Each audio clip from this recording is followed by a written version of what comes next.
listening to the Construction Big Breakfast, where we give you a hearty serving of insider tips and business strategies to help fuel your day so you can thrive in the construction industry. Now, here's your host, Tip Top Tim Fitch. Good morning. Hi, everyone. Thanks for tuning in. I'm your host, Tip Top Tim Fitch, and welcome to the latest episode of the Construction Big Breakfast.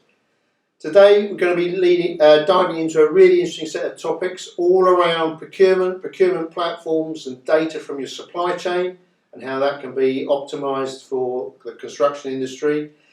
And joining me today, I've got two special guests, Phelan and Matt Banks, both of SourceDogg, and you'll see to my left my colleague Ben, who's going to help me because he's our super duper expert on supply chain. So, welcome to the podcast, Alan and Matt. Can you give our listeners a little intro about yourself? And we'll start with Alan. Hi, I'm Alan Phelan. I'm originally a civil engineer. Myself and my business partner, Sean, we grew a railway company which we sold, and I'm now CEO of SourceDogg. Thanks very much. And Matt. Good morning. Matt Banks. I am the client director at SourceDogg. I'm not a civil engineer, but I have spent the last 10 years in and around the civil engineering industry. So, Matt and Alan, it's great to have you on today. And the first question, before we get into the list of topics I've mentioned, is the one that everyone gets asked. It's not a trick question. Alan, what do you have for breakfast? I'm going to disappoint you, Tim. I had fruit cereal and 5 cups of coffee. Fruit cereal, you know. That's an impressive amount of coffee already this morning. I took it easy this morning. That's normally 10. I didn't hear any mention of animal fat. Now, Well, Matt. I don't know how you're going to take this. Black coffee and a blueberry muffin. Ben? Well, I haven't actually had anything yet. You know, we've got a nice posh lunch today, so I thought I'll save myself and make sure I enjoy that. That's my excuse anyway. Okay, well look, we have got a posh lunch today, but I was up early. Anyway, I had a bacon roll, brown sauce, from Cafe Tropia, which is, I'll shout out to the guys, it's the cafe in Russell Square. They do The little green. Oh no, not the green hut, the one actually in the square. That's Cafe Tropia in the square. Well, you're looking well on it, Tim. So, yeah. Well, it's proof positive that a fat-rich breakfast is actually good for you. It's the complete opposite of what people think. Anyway, maybe we did a podcast on that with Phelan. So That was me thinking it was the brown sauce. that's right. Anyway, so enough about cholesterol-laden breakfast. Welcome. Alan, perhaps you could just give us a little bit of a rundown about SourceDogg, what it is, what it does, and then we'll perhaps get into a couple of user cases that Matt's been telling us about in the planning stages for this. Certainly.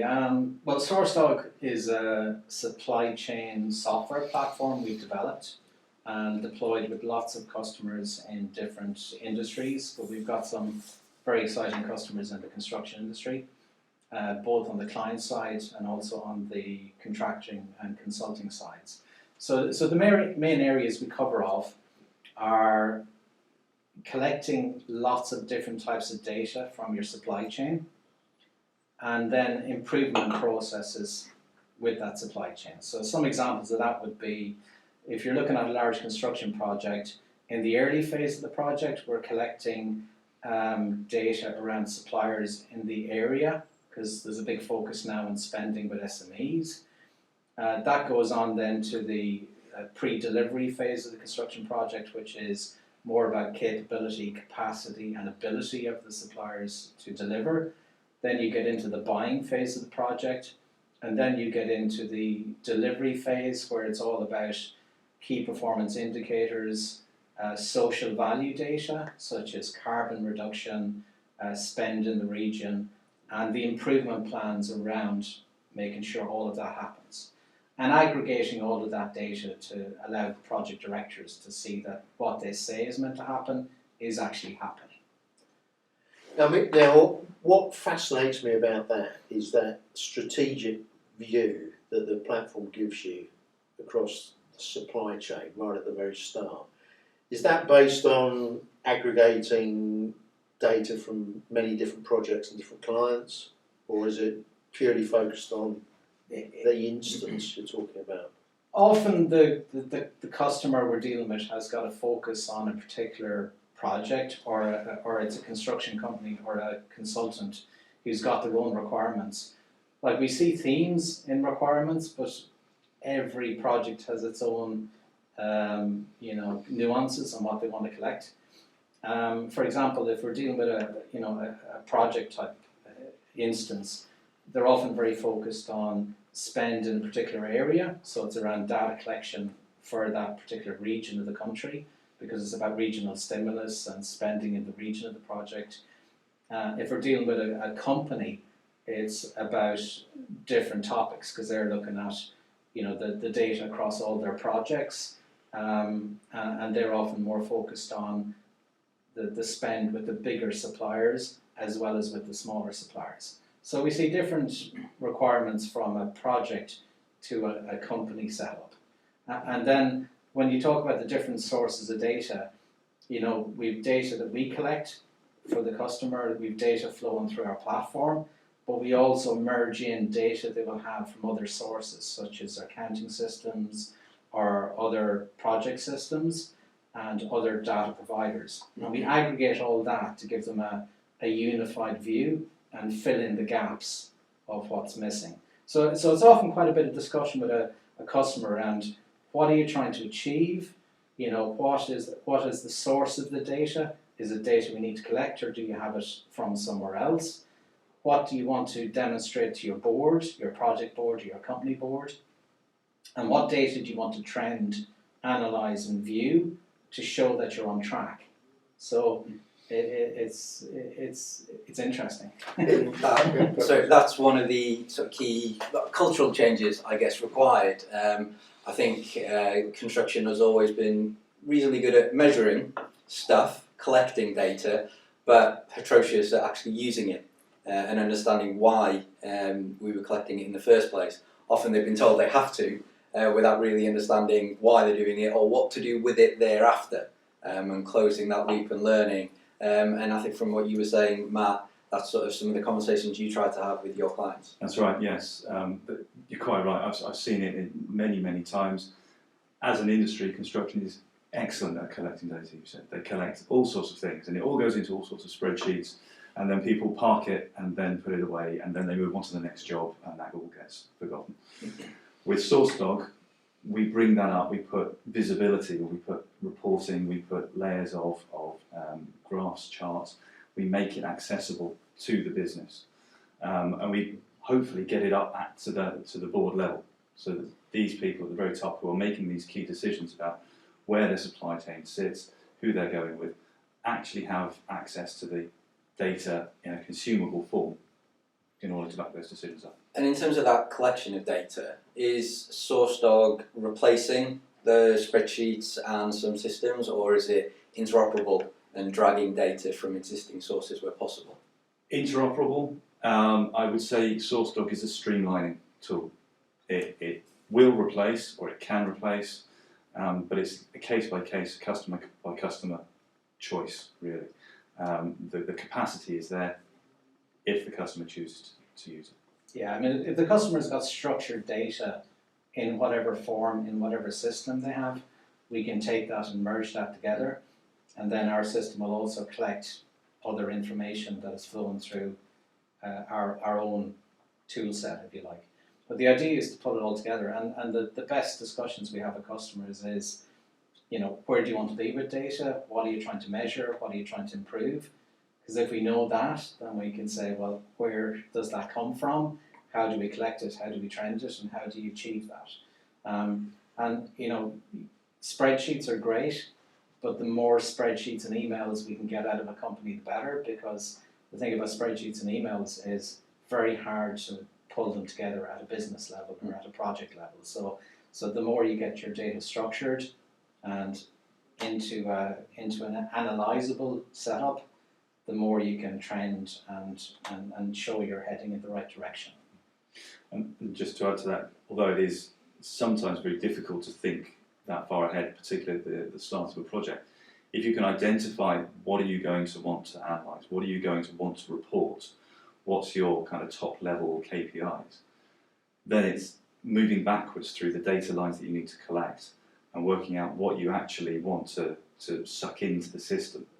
Makes everything a lot easier, and you streamline that whole process. You avoid that lots of worker bees running around picking up things, measuring stuff, putting it in an iPad, putting it in a spreadsheet and putting it in a bottom drawer. You get it all, you have value all the way through that whole exercise. I mean, there's an awful lot of guidance from government now on what they want to see. We've seen a real kind of step change in the last year or two where, particularly around the social value area and carbon reduction, things like that, it's gone from what felt like, lip service to it's no longer lip service. The government wants to see real data collected, backing up what they've put in the business case for projects, And what often gets lost, and like I said, I'm a civil engineer, I've been the section engineer on site banging in pegs and been through that, world, is when you're building a project, you get very focused on building the project and just delivery and getting it done. But the government is often signed off on a project at business case stage around a whole range of other factors, which have been, this project is not just delivering a road or a tunnel or a railway for the sake of building a railway. It's also been part of the business cases that building this project is going to deliver money into the economy, is going to stimulate smaller companies who are going to get to be bigger companies, is going to deliver carbon reduction through the supply chain, because the government is now pushing that out through their projects to show it as a real requirement. And it's gone from, I suppose, the social value side of things being to one side, to now it's up to like 20% of the evaluation on a decision from a project director on whether it's going to go with one company versus another company. But where there's often a lot of discussion is, how do you quantify that decision? So how do you make it, figures based? So and it's not just in your buying decision; it's also in all your key performance indicators post your buying decision. So what's the data you're going to collect that's going to say that a contractor or a manufacturing company is on track with carbon reduction? What's the stats that's going to say they're on track with employing apprentices or spending locally, or what are the types of things you're trying to drive into that supply chain? Because construction has a massive effect on the UK economy. It's a very big spender. 10% roughly. Yeah. And that's without a lot of the support functions. It's 10%. Yeah. It's very, well, you probably know, we've got business in Canada, and it's very similar in Canada. It's about 10% of their economy. So it's a big enabler of government. But I see construction is used often by our government, the UK, as a means of enacting policy, because they spend a lot of money with it, and therefore they've got a lot of leverage. But it also employs lots of people. I mean, the interesting statistic that never gets talked about, but should do, is that the average pay in construction is higher than finance. And all the school leavers think all the money's in the city. Well, yeah, there's money in might be. It's at the end of that hook on a tower crane. It is completely underplays itself, construction, about how important it is and how well paid it is. Well, I mean, that's typical in the industry, isn't it? We're very good at telling everyone when we do something badly, but horrible at telling people when we do things well. And you think of the regeneration of Stratford around the Olympics and the great things we've seen around town. We do transform lives for the good when given the opportunity. But I think you're right. There's a real shift in the conversation around government procurement, around the playbook, around procuring for value, and just the questions they're asking. It's no longer just how can we build a school. It's about how can we create an environment for excellent education, and really embedding wellness and creating an environment that's good for those who are there, rather than just going, let's put a box over there and hope that it's okay for 30 kids for 8 hours a day. Everything is changing. The whole conversation around how we build is changing, and that can only be progressed further if we bring objectivity to the subjective nature of lots of it and measure the right things at the right time. Yeah, and I think one of the other things we're seeing from customers as well is much more joined up thinking when it comes to their supply chain. So they're thinking, how do I work with companies to get them to do the right thing? So rather than just a transactional buying activity, it's like, well, if we engage with a local company and we want them to decarbonise, well, if we work with them and say, well, what do we need to do for you that costs the project no more money, but if we work with you and we give you work, will you commit to do certain things? And like construction has a massive effect on lots of sectors because the construction industry buys a lot from the manufacturing industry. So a construction project can be dealing with a manufacturing company looking at their manufacturing process and saying, well, can you change that item of plant? Can you change this? Can you decarbonise that area? Can you employ more apprentices? And it doesn't necessarily cost any more to the government to achieve that, but the stimulus effect is massive, and the strategic change to the supply chain is huge. What we're seeing as well is customers want to see exemplar case studies coming out of projects, which is a new thing. And what I mean by that is, if we spend with companies in the local area, we want to be at the end of a project where those companies have done great things. They've gone from being a 20 million turnover business to a 100 million turnover business. They've gone to be an exporter instead of just a local supplier. They've decarbonised, they've grown, we've mentored them. We're hearing these words that probably we didn't hear 2 years ago. So that's a big change. What's coming out loud and clear to me is that it's come out of this conversation is that the construction industry is a mechanism for the government to enact certain policies, and your procurement platform is a lever for that, isn't it? It's an enabler of that. Absolutely. That's like we're about. Data is there for a purpose, not for to be there in itself. So if you're at a company level, you might be looking at, well, how am I spending with local suppliers, or how am I spending with across my various projects? Do I have any stresses in my supply chain? Am I spending too much with different suppliers? But when you come to projects, it's very different. When you come to projects, like I said, we're seeing this huge change where it's about how do I engage with the local companies? How do I get them talking to us? How do I make sure that they're ready to supply? Because it's always easy. If you're a client, you often get the excuse coming from the contractors who are often appointed quite late in the process. The default position is to go back to your tried and tested suppliers, which is sometimes contrary to what the actual customer wants, which is, I want you to spend with local companies in this area and stimulate the local environment because political reasons, like you say, policy reasons, etc., etc.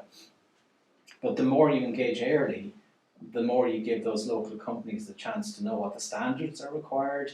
Do I need to have certain certification? You want to take away the reasons why they can't be bought from, and then you want to show those, if you like, winning stories back to government we weren't just playing lip service to the business case.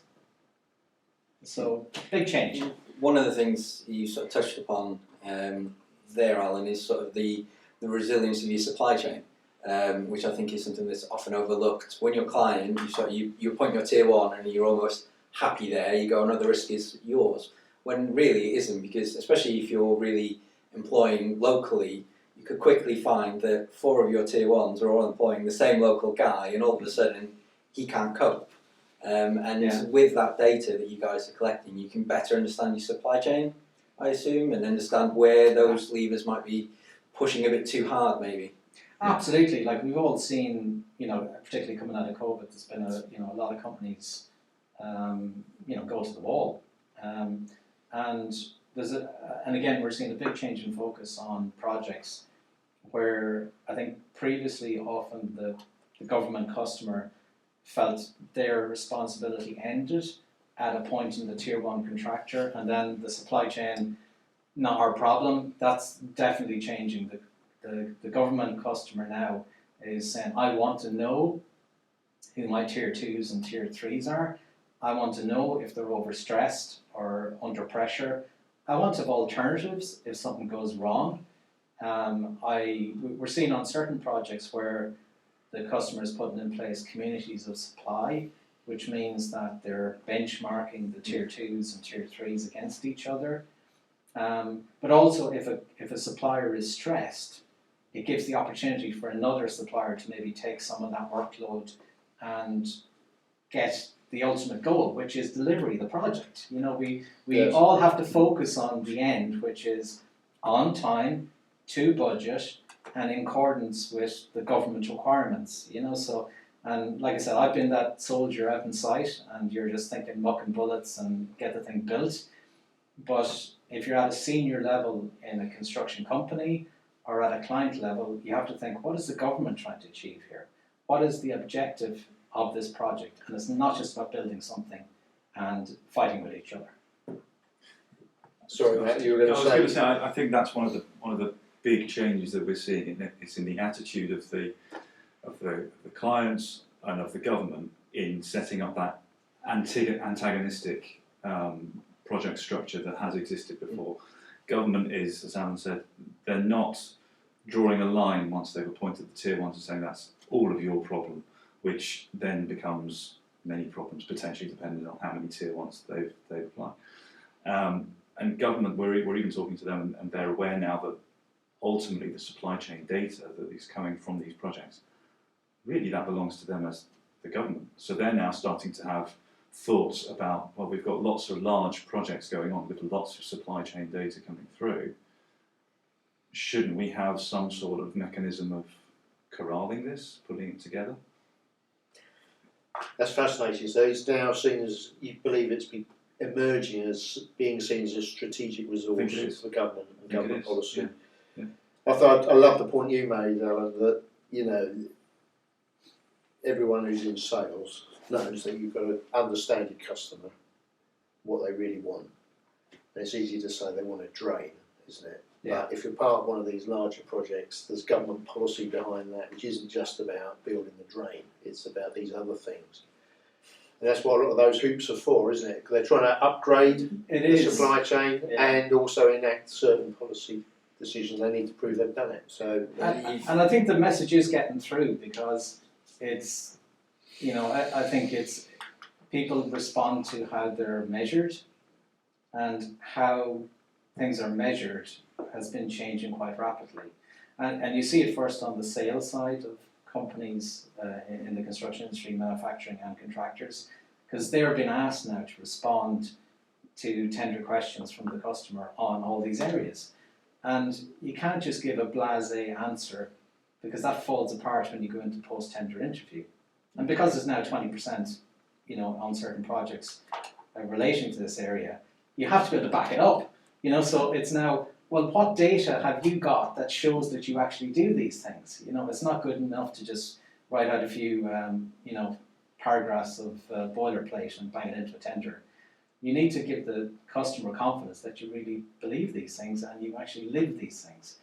And I think that's the big change we've seen in the last couple of years. Is it's gone from lip service to real, genuine answers and real delivery. Well, I think it's not just, it's the questions change. The questions change from being I sort of have to ask something, so I'll just ask you what you roughly do, to really being more, what will you do here and prove that you've done it before. There's a lot more emphasis on the importance of it, and that's why, you know, it should be worth more than 20%. Yeah. And I think you're bang on there. The big difference there, and you said the word, is proof. Prove it to me. Don't just tell me.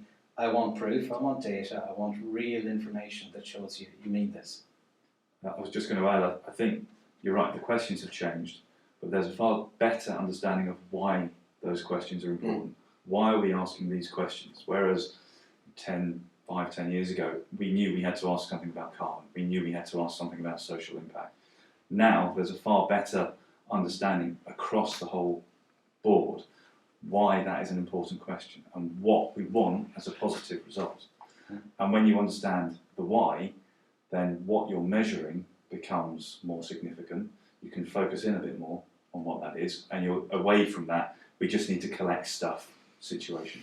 on that note, I think it's been a fascinating conversation, because I think what we came out of it for me is that ESG is maturing both from government policy and implementation, also the way the supply chain needs to react to it. came across loud and clear, and hopefully your platform's obviously a big enabler of that, so well done.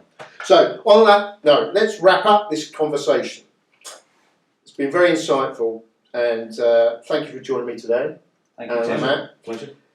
Where can our listeners get in touch with you if they'd like to learn more? LinkedIn or our website. Terrific, and we'll put the links in the show notes, so that'd be great. Wonderful. And to all of our listeners today, thank you for tuning in. I hope you've enjoyed this episode of the Construction Big Breakfast. We have a new episode every week or so, so click the subscribe button, which will be down there somewhere. Turn on your notifications so you don't miss a single episode. While you're at it, we'd appreciate a 5-star review. If you've enjoyed this episode today, please like it and share it, as obviously that helps us get more listeners. If you're interested in being a guest on the podcast or looking to collaborate in other ways, visit our website. Again, the link is in the show notes. And fill out the contact form and one of my team will be in touch. So until next time, bye! Thanks for joining us this week on the Construction Big Breakfast. Make sure to visit our website, www.invennt.com, where you can subscribe to the Construction Big Breakfast on all platforms so you'll never miss a show. While you're at it, if you found value in the show, we'd appreciate a positive rating. Or if you'd simply share it with a friend, that would help us out too. Be sure to tune in for our next episode.